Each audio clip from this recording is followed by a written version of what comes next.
Many of you, I am sure, will have heard of a group of nuns who came to be known as the Drapchi Nuns.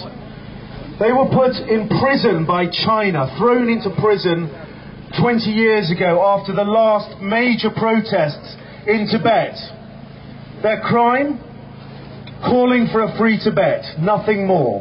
Possibly possession of a photo of the Dalai Lama.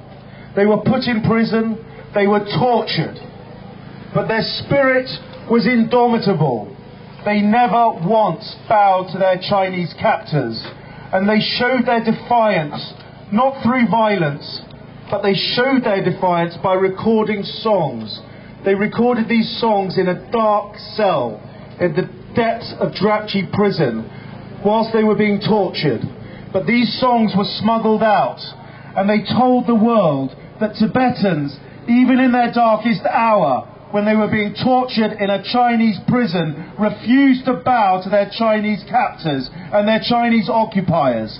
They recorded these songs, and they're going to sing one of the songs now that was smuggled out of Tibet and which led to the extension of their prison terms. Please, please give a really strong welcome to the Drapchi Nuns.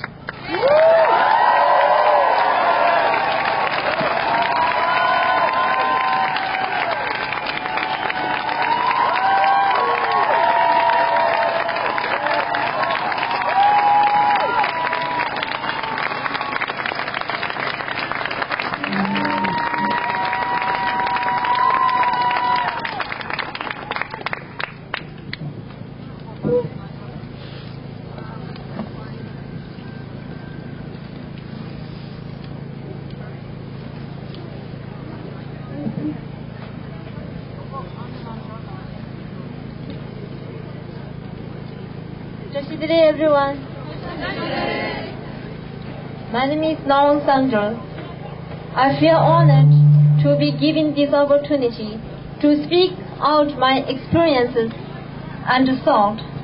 I would like to say thank you all for all your support for our free Tibet. I was born in a strong Buddhist family in Lhasa. I did not live in independent Tibet. I did not experience the Cultural Revolution either.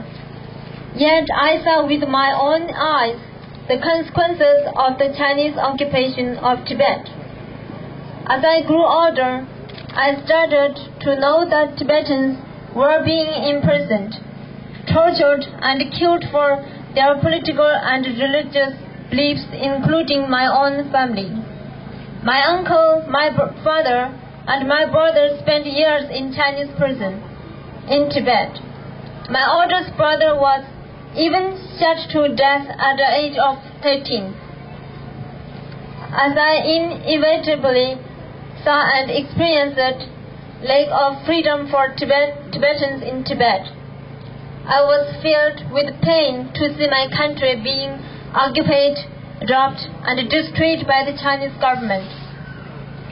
For those reasons, I staged a peaceful protest for our free Tibet in 1990. I was 13 years old at that time and was detained for 9 months. I continued my protest in 1992 at the age of 15. I was sentenced to 3 years. My sentences were increased 3 times.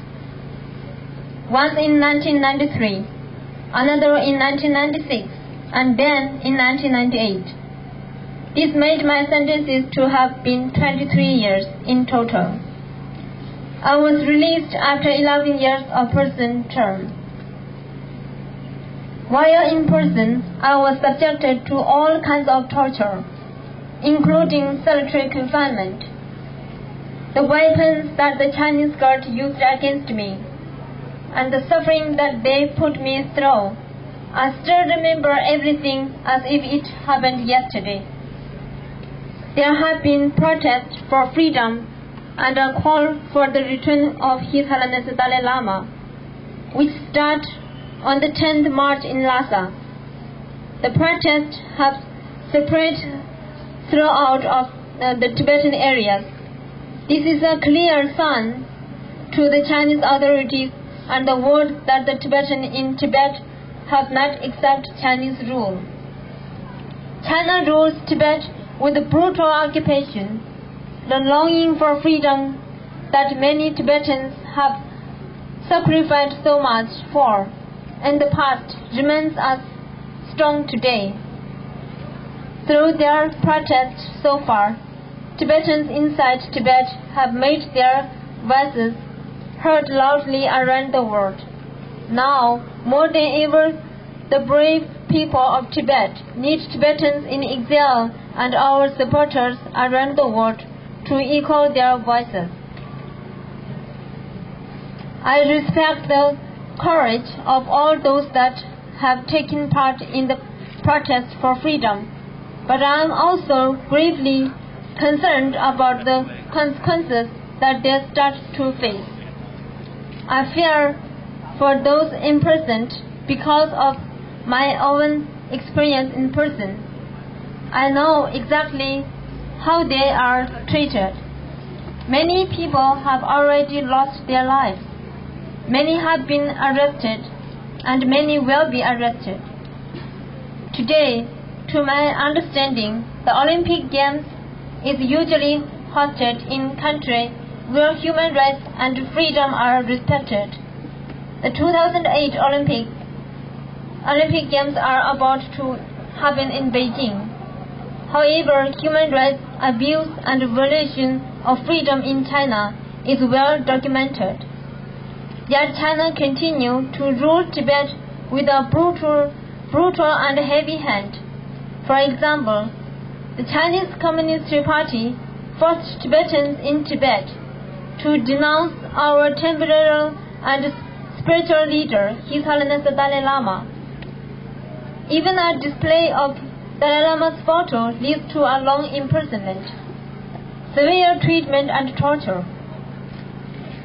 I therefore appeal to the government, institutions, organizations, and individuals to help and a meaningful result.